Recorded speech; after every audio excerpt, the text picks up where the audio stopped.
Mickey gave me a brief. It was very apologetic focused. And don't get me wrong, I love apologetics. However, I think the question of how to preach efficiently can be answered in a million different ways. And so I want to give you my take, my thoughts. And given that we are in the season of the Apostles' Fast, I thought it would be best to speak about probably the greatest evangelist to have ever lived, St. Paul. Before we jump into that, I'd like to ask a few questions. How many of you are Christians? I was expecting the majority of the hands in the room to go up. Okay, good. How many people find it tricky to say that they're Christians? I mean, we're in church. I asked you if you're Christians, and the hands were like.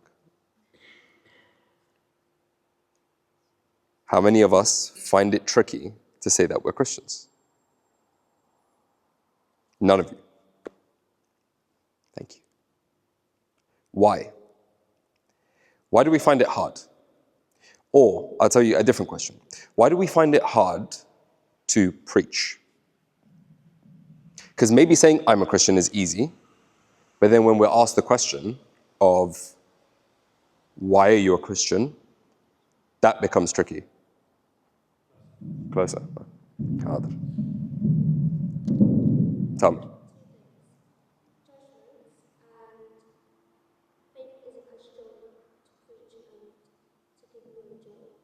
Thank you, that's very honest. Judgment and perhaps a lack of faith. Thank you. Anything else? I feel like if you're shoving it down their throats, sometimes it gets rejected super quick. Okay, fear of rejection. Great. It's not me having the fear of rejection. I worry in case they reject the word of God. I don't care about me. Okay. That's interesting. So you're worried about them rejecting what you're going to tell them, so you don't tell them. I'm with you. I get what you're saying. You don't want to come across as a Bible basher. Yeah. Fear of judgment. So very similar. I'll give you guys some hints, seeing as we seem to be a slightly quieter group. I asked a few people, and I asked them, why do you find it difficult to share your faith? And here are the answers. Fear of rejection came in top. A potential lack of knowledge. They just don't know what they're going to say. They are worried that they may cause offense. Some of the slightly older people in the group who are working in a corporate environment will know exactly what I'm talking about, especially in this day and age, where everybody seems to have rights, even if they identify as a banana. Lack of confidence. Perhaps they feel ashamed of their faith.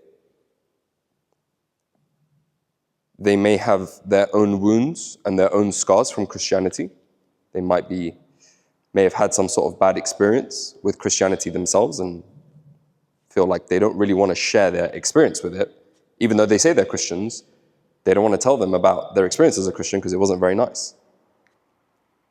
Someone was very honest and said, I'm just too busy. And someone was even more honest and said apathy. For those of you who don't know what apathy is, if you've ever said, I don't care, that's called apathy. I just don't care.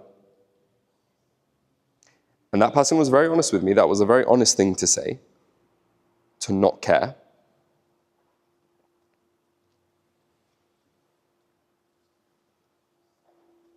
So here's what we're going to do. We're going to do a little Bible study. It's going to be very short. I'm going to talk to you guys about a few things that I picked out that I thought would be really interesting to look at. And we're going to look at the life of St. Paul in its totality. I'll give you a very brief summary of St. Paul. St. Paul used to be known as Saul. He was a Jew, big boy Jew. He went on 3 missionary journeys. In the first journey, he went to Cyprus, went out from Cyprus through to Turkey, and went to a few different cities. In his second journey, he went from Turkey into parts of Europe, Macedonia, Greece, and in Greece he went to Philippi, Thessalonica, Athens, and Corinth.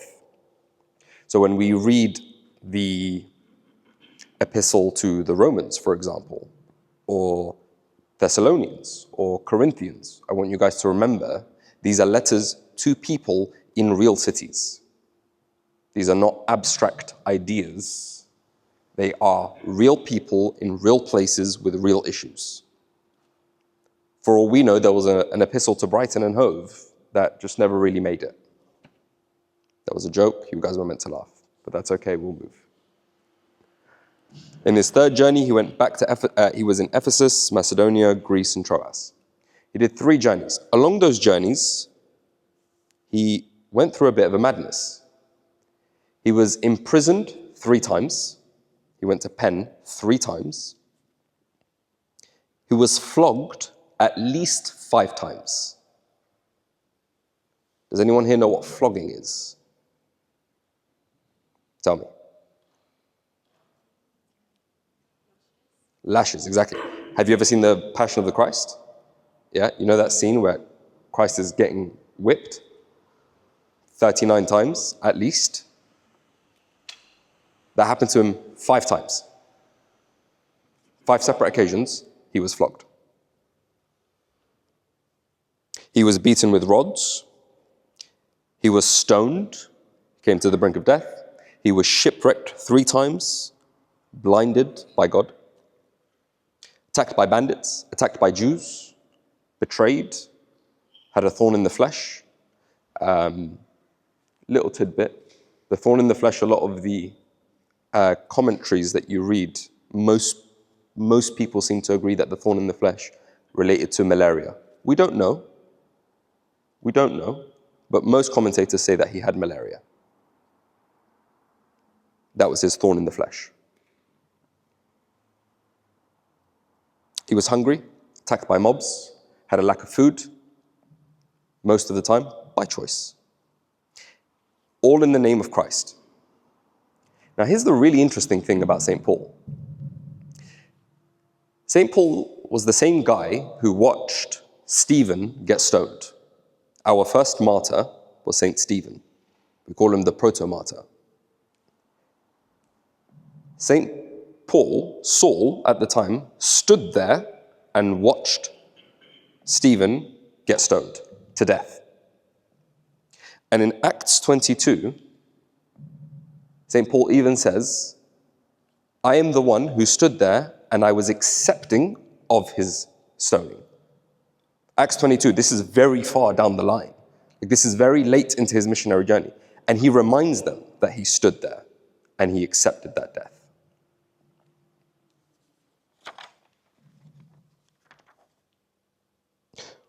We're going to read a little bit of Acts 17, which is when St. Paul goes to Athens. But I want to give you guys some context about Athens at this time.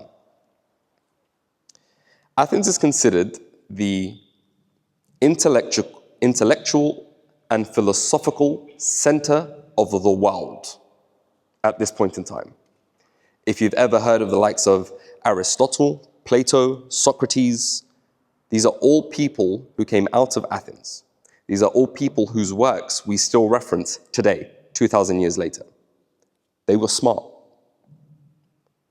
Their philosophies still hold true today, some of it. We reference them today. They've stood the test of time. And that's what Athens was like. They were philosophers. They were debaters. They were people who liked to talk. And Athens in particular at this point had a very strong sense of pride about them. You see, Greece in totality was owned or was being governed by Rome. But Athens retained its autonomy. So every other city in Greece was governed by Rome, but not Athens. The Athenians were like, you're not touching our stuff. This is ours. Stay away.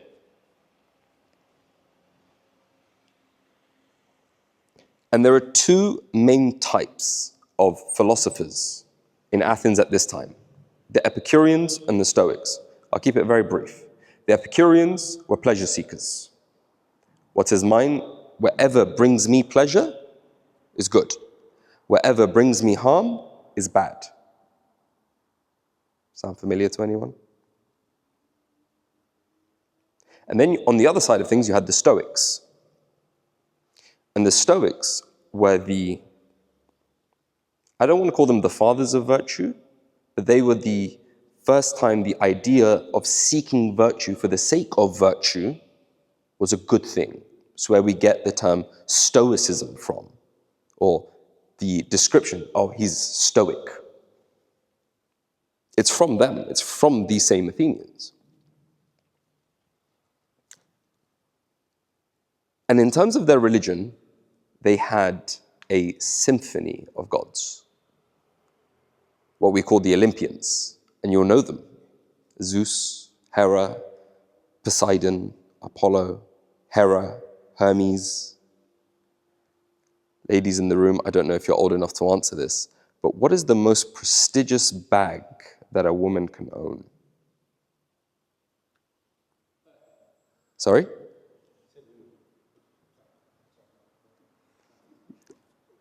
It's a Hermes bag. Most women will agree it's a Hermes bag. And if a woman owns a Hermes bag, I learned this over the last couple of years, that bag is not allowed to touch the floor. That bag must either have a seat of its own or must remain on the table. I'm not joking. I'm deadly serious. I once put a woman's bag on the floor and I was very, very badly told off for it. Yeah.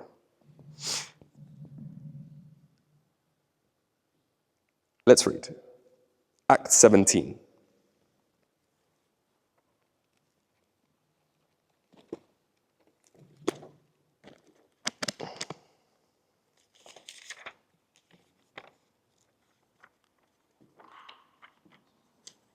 You pull up, yeah. Okay. 17, 16 to 33. We're going to go Acts 17. We're going to read from verse 16, and I'll tell you when to stop.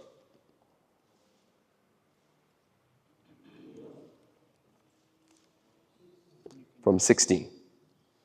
Actually, let's go from, yeah, you know what, 16 is fine. King James, yeah.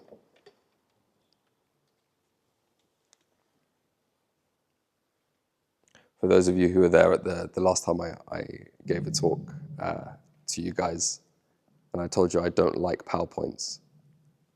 I'm sorry, I don't like PowerPoints.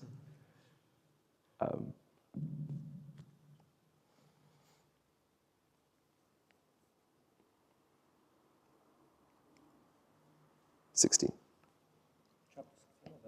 Verse 16, and then and if it's okay with you guys, I'm going to read it for two reasons. I like the sound of my own voice. Also a joke. No. It's a really tricky crowd, huh? No, just so I can stop where needed and put emphasis on the bits that I want to put emphasis on. It's not because I like the sound of my own voice.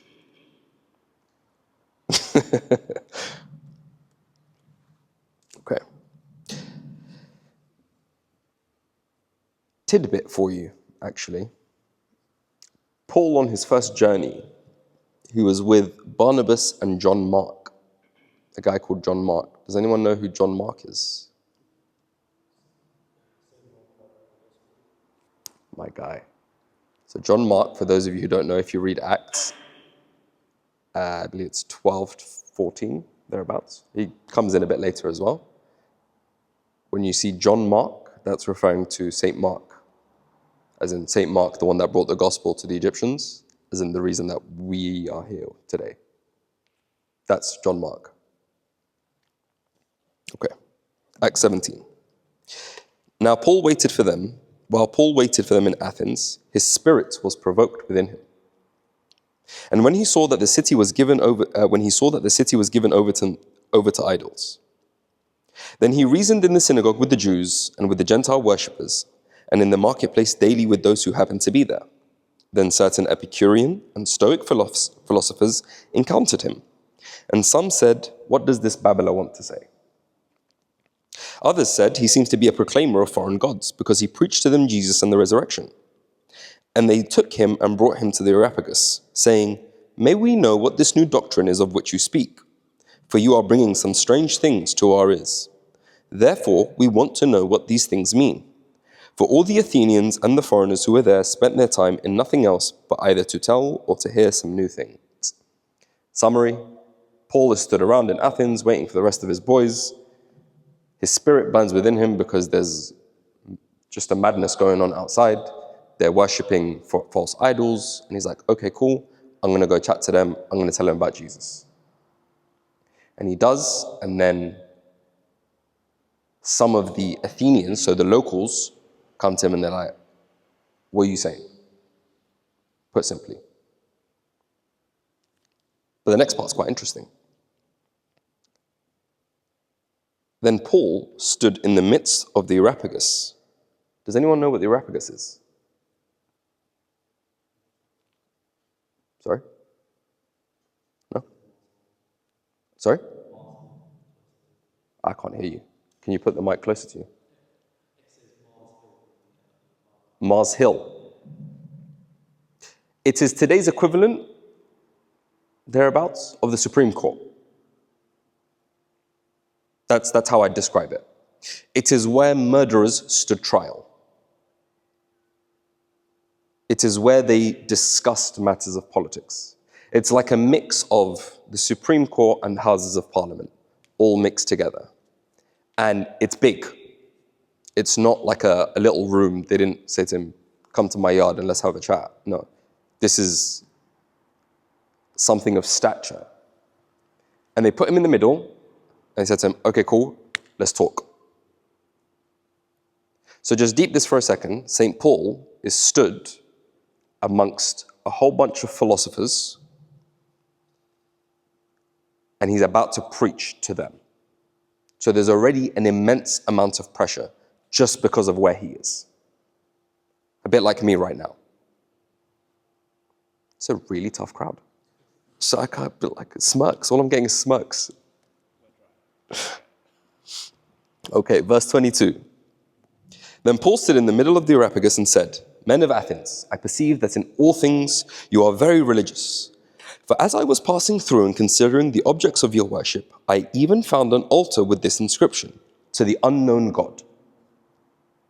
Therefore, the one whom you preach without knowing, him I proclaim to you. God who made the world and everything in it, since he is Lord of heaven and earth, does not dwell in temples with hands, nor is he worshipped with men's hands as though he needed anything, since he gives to all life, breath and all things. And he has made from one blood every nation of men to dwell on all the face of the earth, has determined their pre-appointed times and their boundaries of their dwellings, so that they should seek the Lord in the hope that they might grope for him and find him, though he is not far from each one of us. For in him we live and move and have our being, as also some of your own poets have said, for we are also his offspring." I'll stop there. This talk's designed as a discussion, so I'm really hoping you guys are going to give me something here. If you like, sure. You guys can just shout at me and I'll repeat it back for the sake of the camera. What do you notice about St. Paul's approach?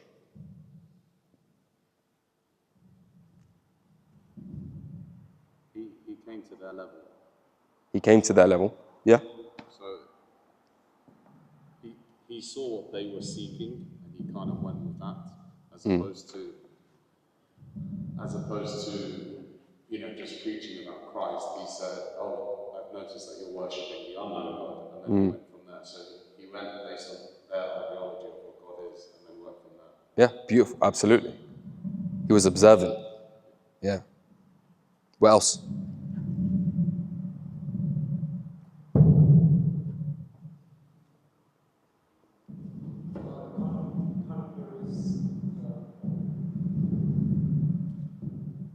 I kind of notice when Jesus was the Samaritan woman, he told her that you worship God in spirit and truth, and not in this mountain, and through all Jerusalem, saying, and called for dwelling in temples made with hands. Okay.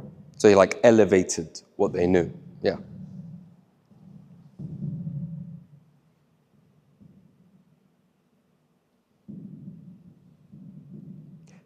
Anyone notice how respectful he was?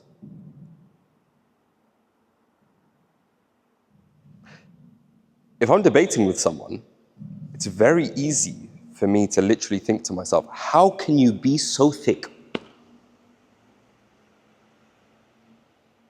And how does he start this? Men of Athens, I perceive that in all things you are very religious. What respect, right? We don't even do that amongst ourselves.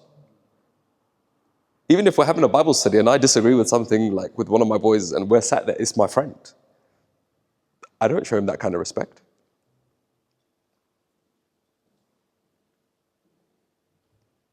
And he is, again, just to reiterate the point, he stood essentially on trial. Essentially. He stood where murderers stand. Like we said, he's observant. He looked at what they already had. There was an inscription, there was an altar to the unknown God. And he said, what you already have, and then he built from there. He didn't start with something new. He started with what they had, and he built from that. And that entire discourse from 23 all the way down to 33, I'm not going to go into a lot of detail, but every single word he says, he builds on their logic. So I'll give you one brief example. In verse 24, 25, when he's talking about the unknown God, the God who he's preaching about, he says, nor is he worshipped with men's hands as though he needed anything, since he gives to all life, breath, and all things.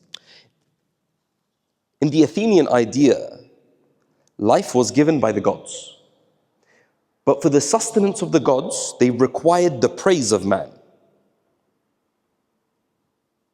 So what does he do? He builds on their idea. He says, yes, God gave us life. Yes, that's true. What you believe is correct there.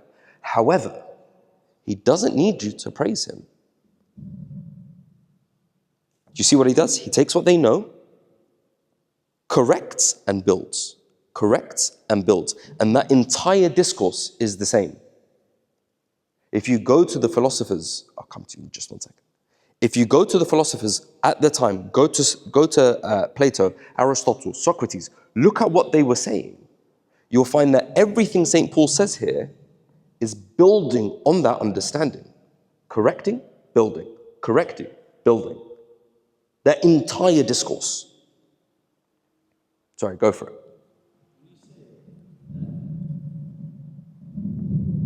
When you say they don't praise God, when you say that we praise God for what He's given us, in like what we that they don't praise Him. They don't need worship. He doesn't need worship.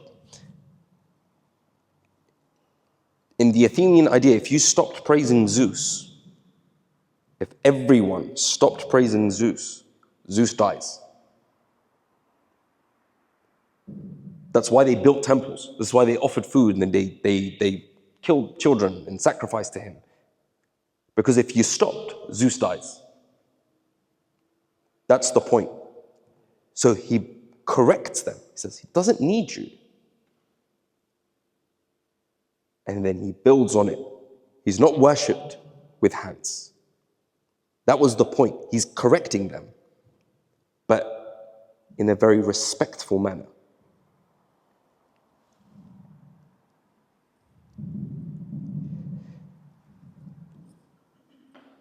In verse 28, he also quotes one of their poets to justify what he's saying. He says to them, we are all sons of God. And then he quotes their own poet to them. He says, as some of your own poets have said, we are all his offspring. For those of you who are interested, that's a poet by the name of Aratus, who lived 200 years before Paul.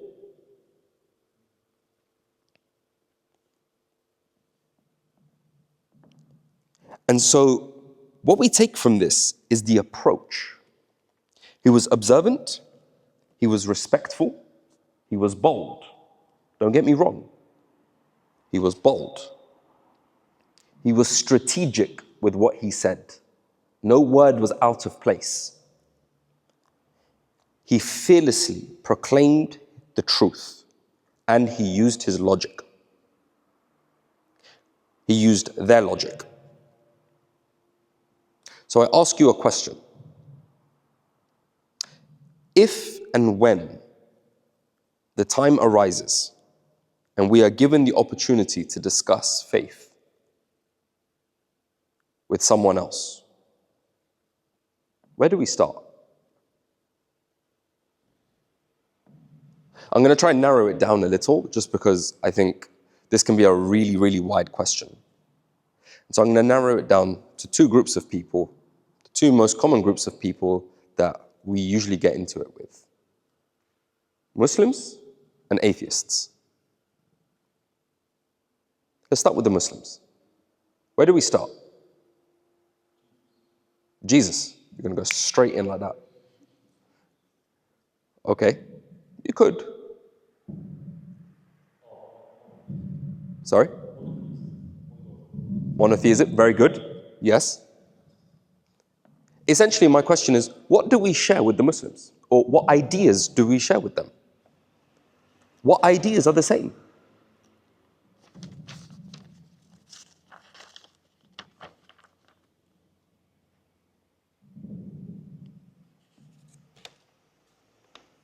Swear down.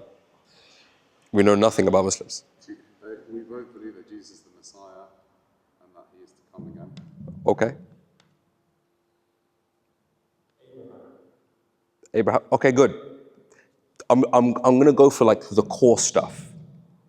We believe in one almighty God. We don't quite agree on all the attributes of God, but the almighty part we do agree on. And we believe one God. They will disagree with us. They will say, you don't believe in one God, you believe in three. That's a whole other discussion. But to clarify that to them, we believe in one God. We share tradition. They are very traditional people, most Muslims. So are we. They believe in the prophets. So do we. Here's an interesting one. They believe in a moral law, an objective moral law. So do we. They believe in the ideas of judgment and accountability. So do we. That's where we start. And whenever you're having a conversation with anyone of another faith, anyone, ask questions. Don't make statements. Ask questions. In the discourse of St. Paul, he didn't need to. He knew it. He was well read. But how many of us here have read the Quran? How many of us actually know about the life of Muhammad? How many of us know the tradition of Muslims? How many of us know about what it is that they do when they go to Hajj, for example? Do you know? How can you have a conversation with someone if you don't know what they believe? Worse still, imagine having a conversation with someone, attacking their belief without knowing what they believe.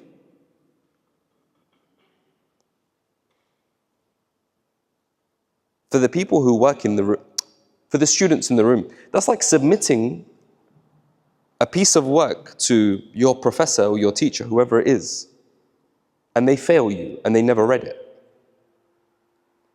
Seems unfair, doesn't it? But that's the equivalent. That's what we would be doing.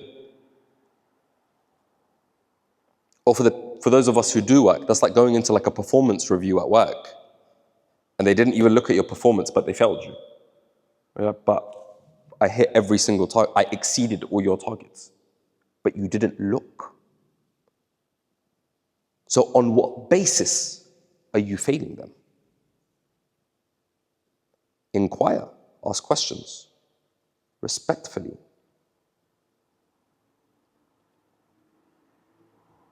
And here's a key point, references.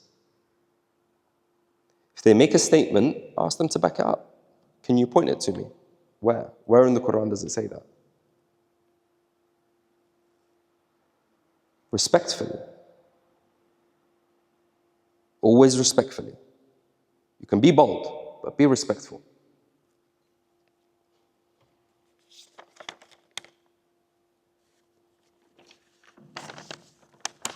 A question you may have. What questions should I ask? 3 main topics. SMS. Sin, mercy, salvation. Those are the topics you want to ask about.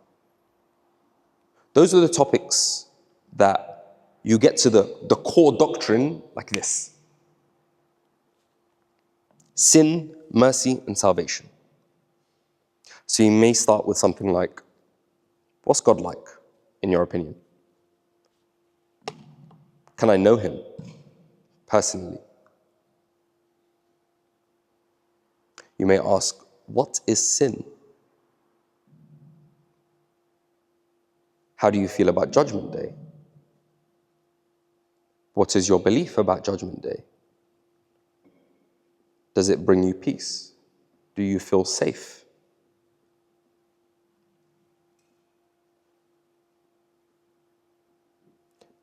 Can there be any punishment without, can there be any salvation without punishment? Can you be forgiven without retribution?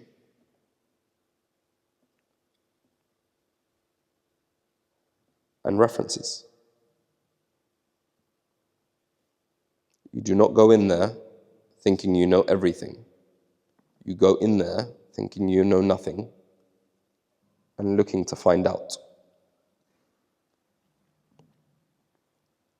And for those of you who do get into it quite a bit with Muslims who have perhaps a lot of Muslim friends, and you do want to speak to them about it, I highly recommend a book called Seeking Allah, Finding Jesus by a guy called Nabil Qureshi. I'll tell you now, he is not orthodox, but all he does in the book is he tells his story and how he became a Christian. And I don't want to ruin it for you, but it's a brilliant book. He doesn't go into any theology, very minor theology, and most of which we agree with. But it'll be okay. If you have any theological questions, go to Abuna. It's called Seeking Allah, Finding Jesus.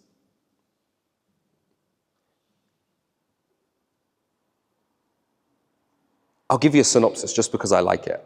I really like the story. Nabil Qureshi was born a Muslim, very traditional, very strong apologist for Islam. He used to go and speak in theaters and what have you as a Muslim apologist. He then met a guy called David Wood. And if you type into YouTube, David Wood, you'll find a lot of his stuff is still out there. But what did David do? He said to Nabil, he made a deal with him. They'd battled against each other a number of times. And he made a deal with him. He said to him, how about this? Let's try and look at them objectively. Let's you and me sit down and we're going to look at things objectively. We'll put the evidence for Christianity, we'll put the evidence for Islam up against each other, and we're both scientists. Let's be objective about this. Which one is more likely to be true? That's what they did. This ensued for circa 8 to 12 years, not entirely sure. And then he wrote a book called Seeking Allah, Finding Jesus. So you can probably guess the ending. Very good book, highly recommend.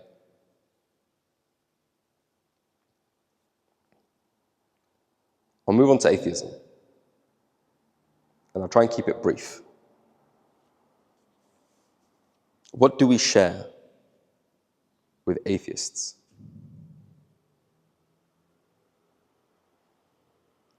It's a trick question. We don't know. Most people who say they're atheists actually have no idea what they believe. They've never actually asked themselves the question, where did I come from? What is my purpose? And where am I going? They've just never asked themselves. Some. Most. So you just don't know. You've got to do it on a case-by-case basis, which means you ask 1,000,001 questions. What I will tell you is that the leading cause of atheism, the number one reason most atheists are self-proclaimed atheists is because of pain and suffering.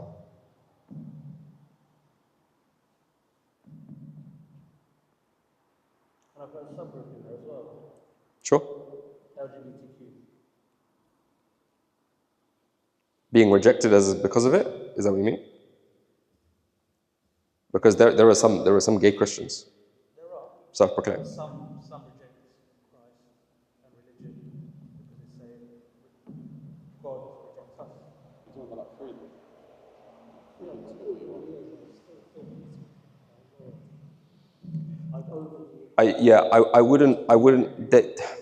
I wouldn't say that they're leading cause. Perhaps here in the West, maybe that's an addition.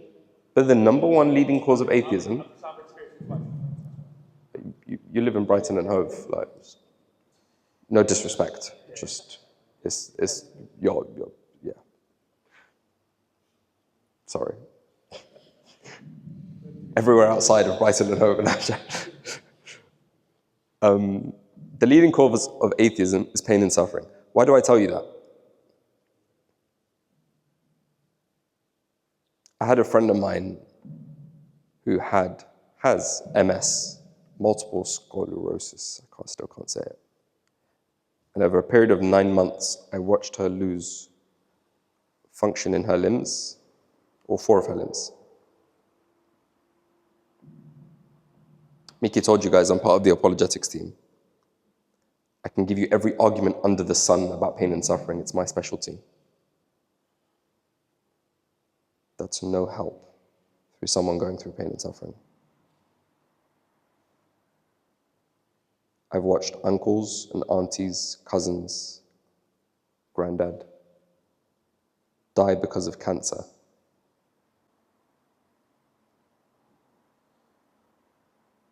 I could give them every argument under the sun. I can probably recite 60% of C.S. Lewis's The Problem of Pain back to them. It's not going to help.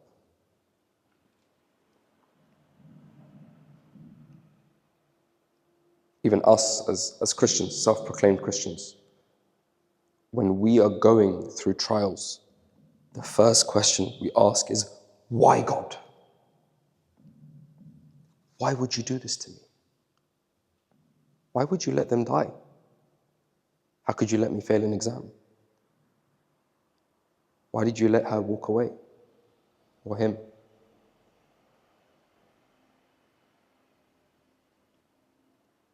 We struggle with it. And we are Christians. We're meant to recite James 1 to ourselves at all times and say, I count it all joy, knowing that my various trials and tribulations will bring me patience. Is it joyful? Are we joyful at a funeral? Are we joyful when we fail an exam or someone breaks our heart? So remember that. Because when you ask questions, even if they push back on the logical sense, 90% of the time there is an emotional barrier.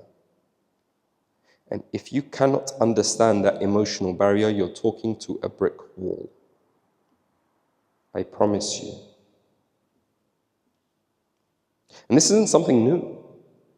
This is not, Mark 20:25, quote me on this. No.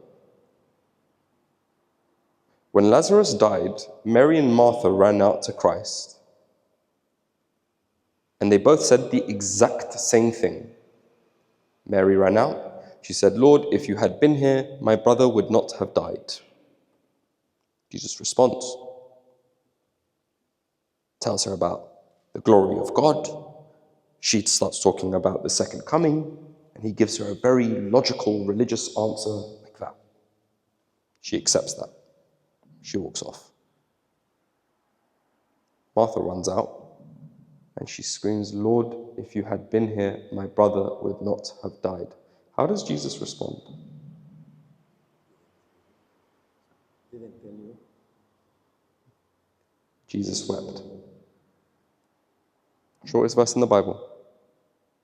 Jesus wept. Even the Jews who didn't like him looked at him and said, "Wow, look at how he loved him." Jesus takes that same approach. There are times to ask questions, and there are times to just hug someone. There are times to battle it out, and there are times to cry with someone. Because we're not in the business of winning arguments. You want to win arguments, I suggest you leave. Because I'm not going to tell you how to win an argument. Actually, I think what's probably a bit more helpful is how to love someone. Because isn't that what Christianity is all about? Isn't that the point? Because why am I preaching? I'm not preaching to win an argument. Supposedly a Christian preaches, supposedly a Christian evangelizes to save a soul. Because he cares for that soul. Because he loves that person and doesn't want them to go to hell. Isn't that why we preach? Right? Because if it's not, we should stop. So forgive me, but my opinion. If you're preaching for the sake of arguments, stop.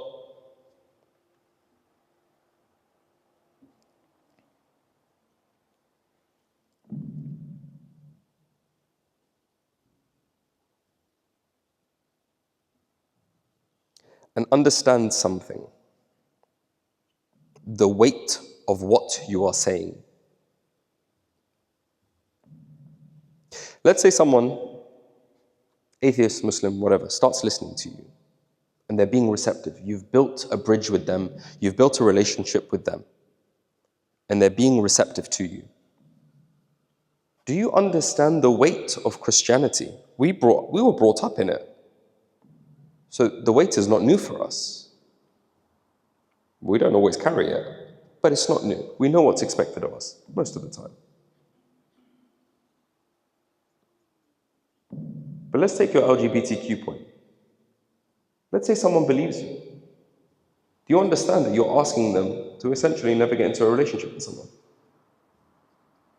Can you imagine? If I turned around and said to the boys in the room, you are never allowed to be in a relationship with someone. Are you going to take that and be like, okay, yeah, that's fine? If I turn around to the women in the room, forgive me for generalizing. If I turn around to the women in the room and said to you, you are never allowed to love someone. You are never allowed to be loved by someone. Are you going to take that lying down? Are you going to be like, yeah, it's fine. It's fine. Jesus, woo. Probably not, right? You might think to yourself, I'd rather just do what I want to do. I want to do what makes me happy.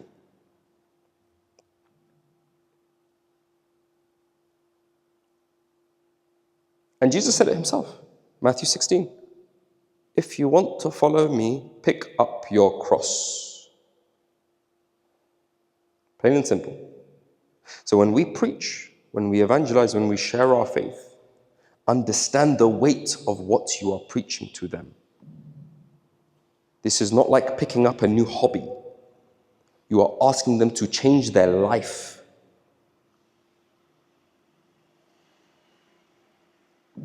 In the case of Nabil Qureshi, when he came to Christ, he had to forsake his entire family. It's apostasy. In Islam, that is punishable by death. You become a Christian, you should die. And to them, that's righteous. That's righteous judgment.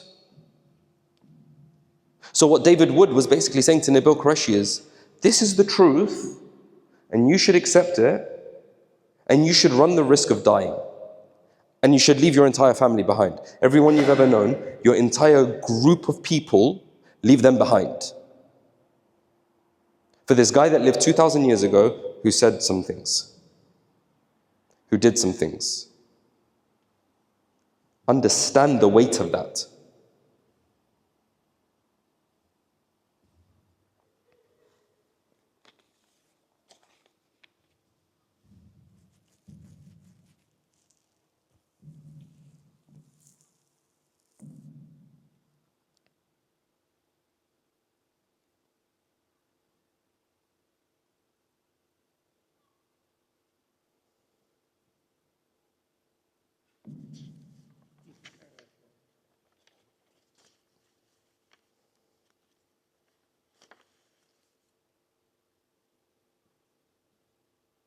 I'll be honest with you.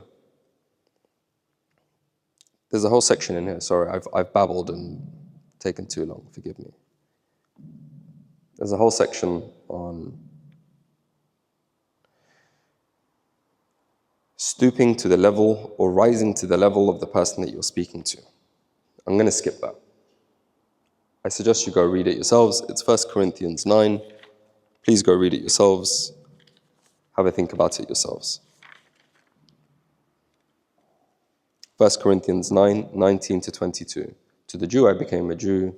To the ones who are under the law I became as one under the law, etc., etc., etc. I'm going to skip that for the sake of time. And I'm going to tell you something that I think is probably the most important thing today.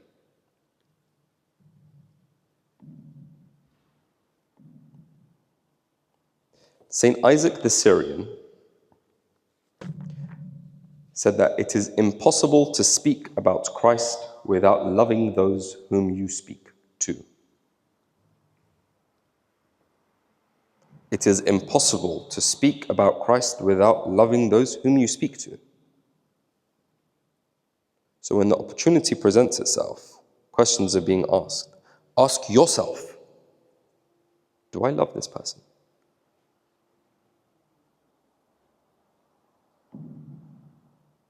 And St. John Chrysostom says, to save a soul is a greater miracle than to raise the dead. This is someone who knows what he's talking about, St. John Chrysostom. To save a soul is a greater miracle than to raise someone from the dead.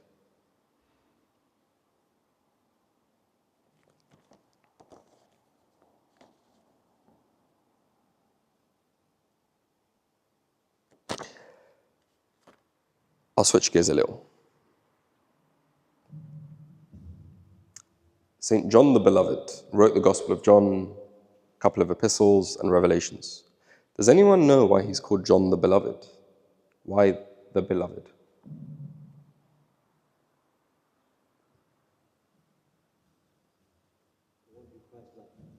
The one who Christ loved. Didn't everyone love Christ? Didn't Christ love everyone?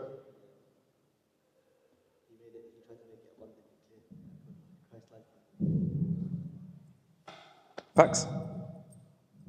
So in a relationship, you have the beloved and a lover. The lover is the person who gives the love.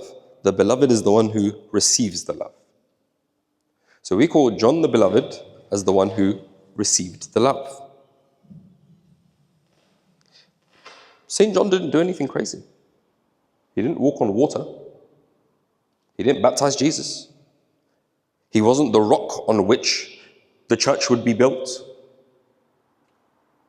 What did he do? He cared for Jesus' mother, and he wrote a few books. So why do we call him John the Beloved?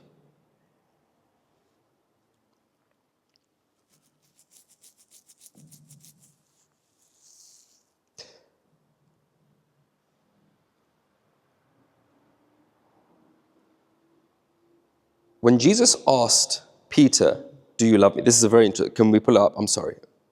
Will you guys give me 5 minutes? I will try and be done in 5 minutes. John 21:15. Context for the verse: Jesus has been raised from the dead. He hasn't yet ascended. He finds the apostles, they're out fishing. He has food with them. He turns to Peter.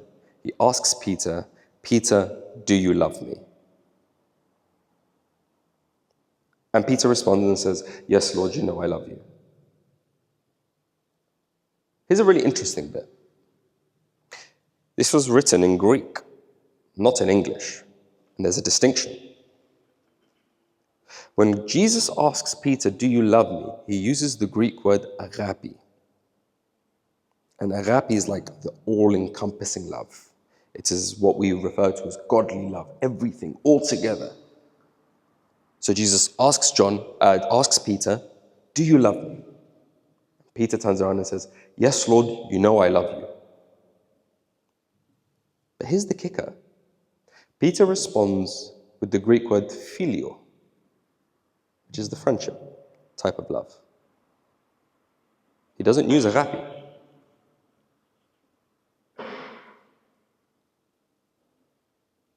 So what's actually happening here is Jesus is saying to him, do you love me with everything? And Peter says, I love you as much as I can. I love you like you're my friend.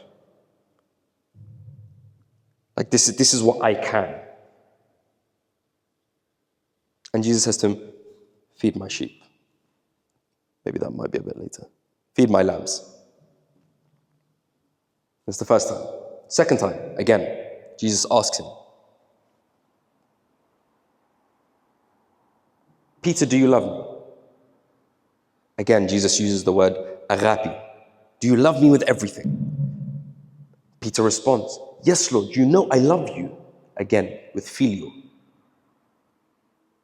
I do love you, but like, this is what I have. So you want this, but this is what I can give. And still he says to him, tend to my sheep. Now here's the kicker. The third time, Jesus asks him, do you love me? But this time, he doesn't say agape. He says phileo. He meets him where he's at.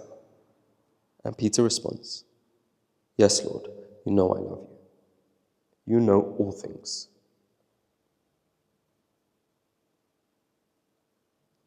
So Jesus wanted this.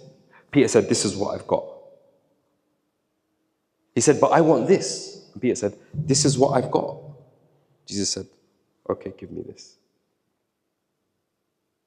The man on whom the church was built.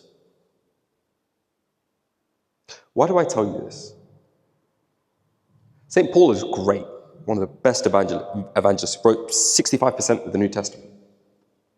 I don't relate to him. I'm nowhere near as bold as he is, nowhere near as knowledgeable. I'm not willing to sacrifice, forgive me, Lord, I'm not willing to sacrifice what he sacrificed. I'm not willing to go through what he went through. I'm not. I wish I was. I wish I could do that. I wish I could say I was that person, but I'm not. You know who I relate to? Peter. Because Peter gives it all the yap. Yeah, I will die with you, Lord. If they kill you, I'm coming with you. I love you more than anyone else. None of these disciples could do what I do. Yappa, yappa, yappa, yappa. And then D-Day hit. The soldiers came and took him. Peter pulls out this little sword against an army. He's watched Jesus' ministry for 3 years. They've never lifted a sword. And then he's there when Jesus is being questioned. They ask him, you're that guy that was with Jesus, innit? And he's like, no, that wasn't me. That's not me. What? Jesus who? I don't know that guy. It's like, no, I swear, I saw you with him. It's not me. I relate to that guy. Because I give it all the yap. I like the sound of my own voice. I can stand here and spit bars at you all day long. But when the going gets tough, I can't. I'm weak. And you know what Jesus said to him? This is what you got. Give me this.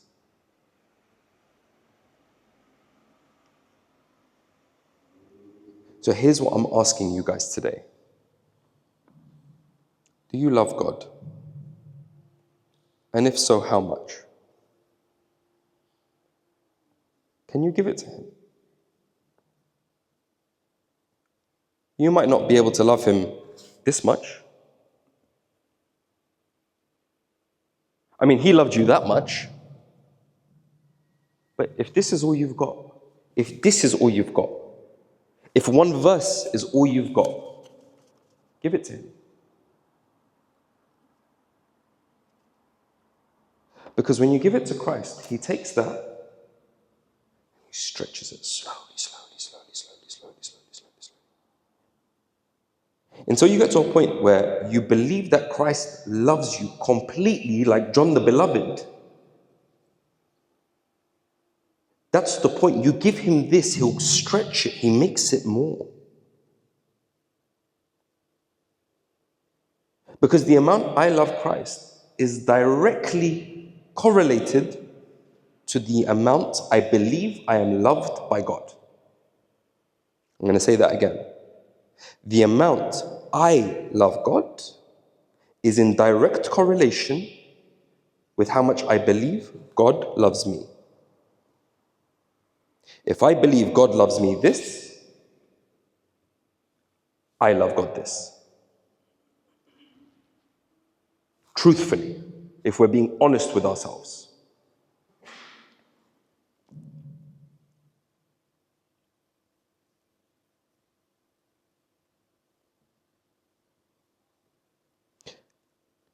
And if you just don't know, final point, I promise. Malish, I'm sorry, everyone. Final point. If you just don't know what's wrong with you, why you don't feel like you love God very much, or why you feel like you just don't have the answers, or you can't speak to anyone about whatever it is that you want to speak to them about, I will leave you with this. If you take anything, take this verse. Psalm 139, 23. Just that one verse. If all you've got is that verse, take that verse. You can read the whole psalm. The whole psalm is beautiful. But just that verse. Take that, please. Make that your life verse, your week verse, your month verse. Put it on a poster. I don't know, whatever it is that you do. This is the thing I want to leave you with. 23, please. Verse 23. Psalm 139. Oh, sorry, 39, yeah. Sorry, did I say 129? 139. The recording will show there. Search me, O God, and know my heart. Try me and know my anxieties. And see if there is any wicked way in me, and lead me in the way everlasting. That's everything you need to know. Because when we love God, everything else comes. You don't need to do anything else. Love God, all the answers will be given to you. Love God, you'll naturally do the research. Love God, you'll know exactly what the Bible says. Love God, and before you've said a word, you're already evangelizing. I can't remember who the monk is, but there's a monk who has a very famous saying. Preach the gospel everywhere you go. And if necessary, use words. Christianity is not an ideology, it's not a set of words, it's not a collection of books. It is a life. It is a way of living. Because when he stretched his hands on that cross and he bled for you and for the person you're speaking to.